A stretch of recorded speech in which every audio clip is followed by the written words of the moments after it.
Hi అండి, అందరూ బాగున్నారా? టుడే మన recipe village style sambar. Village style sambar చేయడానికి కావలసిన పదార్థాలు: 1 కప్పు కందిపప్పు, వాటిలోకి కావాల్సిన వెజిటేబుల్స్ వచ్చి 1 దోసకాయ, 4 వంకాయలు, 10 బీన్స్, 10 బెండకాయలు, 1 ములక్కాడ, 2 టమోటాలు, 2 ఎర్రగడ్డలు, రుచికి సరిపడినంత ఉప్పు, 2 రెబ్బల కరివేపాకు, మిర్చి, ఇంగువ పౌడర్, సరిపడినంత ఇంగువ powder. Next half table spoon ఆవాలు, హాఫ్ టేబుల్ స్పూను జీలకర్ర,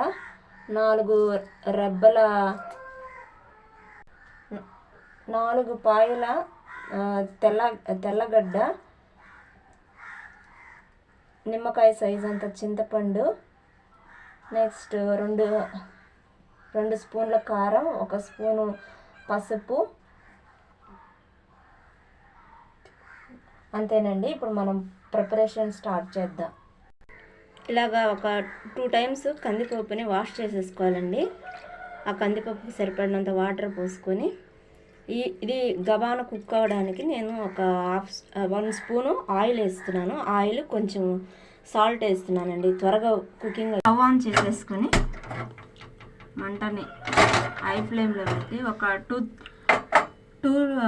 2 నుంచి 3 విజిల్స్, 2 నుంచి 3 విజిల్స్ వచ్చేలాగా, 2 నుంచి 3 విజిల్స్ వచ్చేంత వరకు కుకింగ్ చేసుకోవాలండి. కట్ చేసేసుకున్నామండి. ఇలాగ బౌల్ తీసుకొని వీటిలో బాయిలింగ్ చేసుకోవాలండి వెజిటేబుల్స్ అన్నిటినీ. ఒకేసారి సాంబార్లో మనము ఉడకబెట్టుకోవడానికి అవ్వదు కాబట్టి హాఫ్ బాయిల్ చేసుకొని నెక్స్ట్ సాంబార్లో మనం ట్రాన్స్ఫర్మేషన్ చేసేసుకోవచ్చు.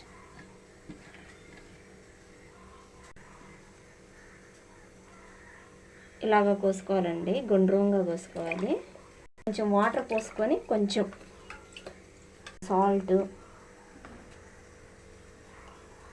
కొంచెం మిరప్పొడి, అదే 1 స్పూను, 1/4 స్పూన్ వచ్చి పసుపు, ఉప్పు అన్నీ వేసేసుకొని బాయిలింగ్ చేసేసుకోవాలండి.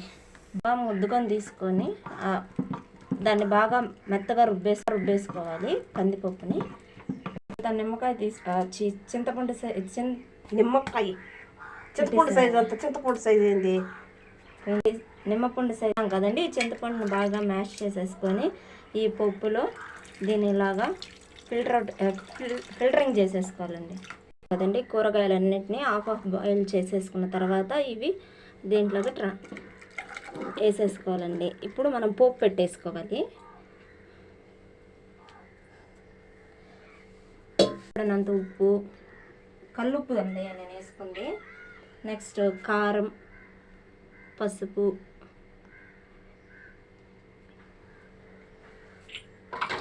పప్పు, ఈ కూరగాయలు ఇవి ఉన్నాయి కదండి, ఇవన్నీ కళాయి పెట్టేసుకోవాలి. ఇప్పుడు పోపు పెట్టుకోవాలండి. స్టవ్ ఆన్ చేసుకొని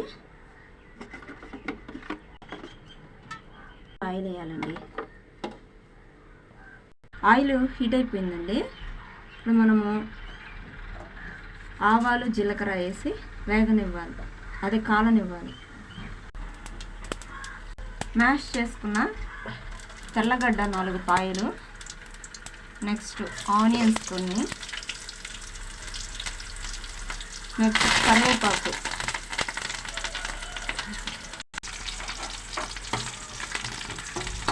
ఇలాగా దోరగా వేయించుకోవాలండి.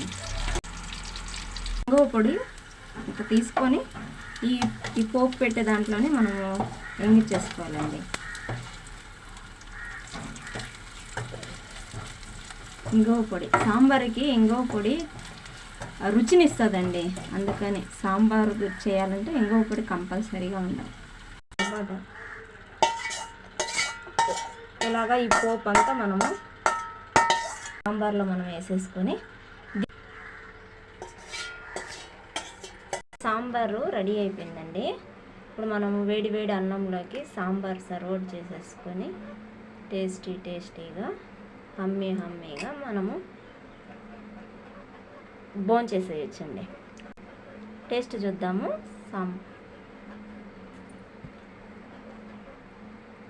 పర్ఫెక్ట్గా సరిపోయిందండి అన్ని కొలతలతో. మీరు కూడా ట్రై చేయండి. థ్యాంక్ యూ అండి. లైక్ చేయండి, షేర్ చేయండి, సబ్స్క్రైబ్ చేసుకోండి. థ్యాంక్ యూ ఫర్ వాచింగ్ అండి. బాయ్ అండి.